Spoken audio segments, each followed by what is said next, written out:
Hey YouTube, it's Andrew here with Burnett's Custom Woodwork. Going to give a little video on my bandsaw and the dust collection setup that I have for it. Anyone that has a bandsaw knows that the dust collection on them are not the greatest. If anyone's like me, they hate dust, and I try to make my dust collection as efficient as I can. So figured I'd show y'all how I had mine set up, and maybe it'll give you some ideas or help you set yours up better for better dust collection. Alright, so I'm sure many of y'all have Grizzly bandsaws or something similar. This is the G0555LX. Had it for about 2 months now. Great machine. Love it. But it's a dust maker. You can see in here, this, I will admit, I did clean it out a little bit because I used it a couple times of the day without hooking the dust collection up, because I don't have everything plumbed in yet and I didn't want to move pipe. There's a little bit around, but I'm giving y'all a heads up before of what it looks like, and I'm gonna do some cuts with the dust collection on and then clean it out and do it without the dust collection and show you the difference. So these come with a 4-inch dust port on the back of them. This is the Rockler router table attachment that I have, and what I've attached is a 2.5-inch. This is that flex form hose. You bend it and it makes its own little thing. Keep it right here under the blade. Before I had this area right in here just piled up with sawdust. If you look down in here, you can see where I was doing a lot of ripping on some hickory before I put all this in. But now it's very little. Used to, you could cut one board and there'd be a pile of dust right here. Not to mention all your bearings, everything under here getting covered and whatnot. So I'm gonna make a few little cuts and show you how it works.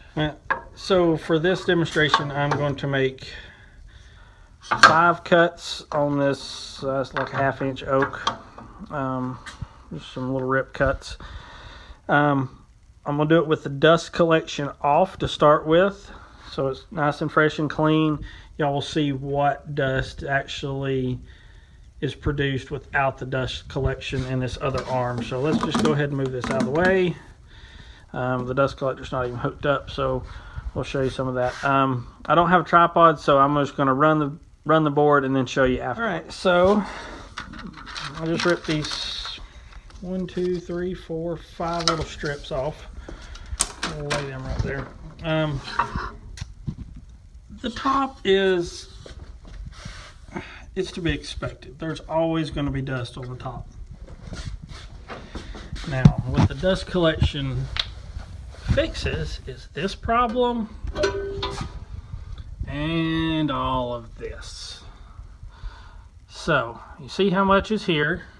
Now we're gonna clean this up, and I'll show it to you before we start the dust collection and make 5 more cuts. So we got it in the door, back in there, and this big pile right here is really what bothers me, is all this. So let's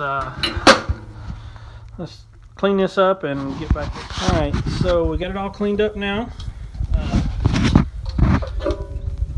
It's all cleaned up. Get this back up under here.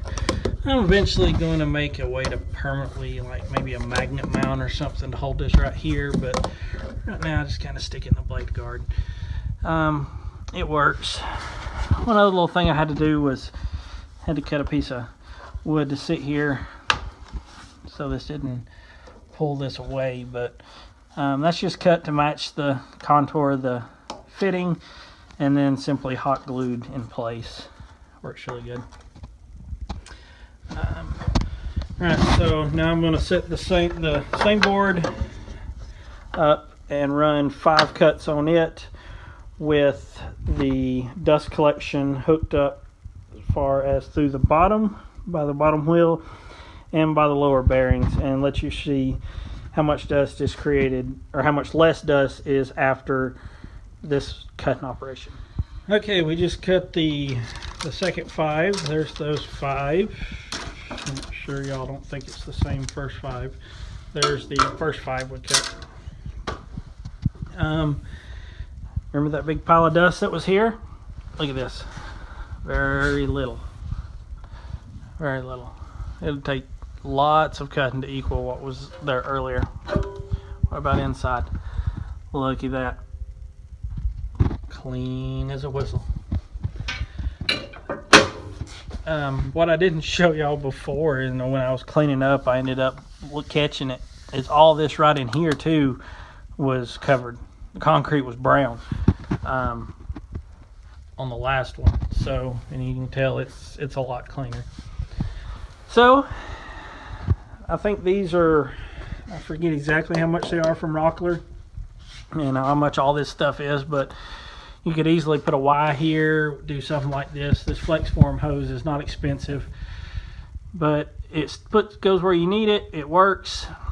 And a secondary thing is I can stretch it over here to my drill press when I'm working on it.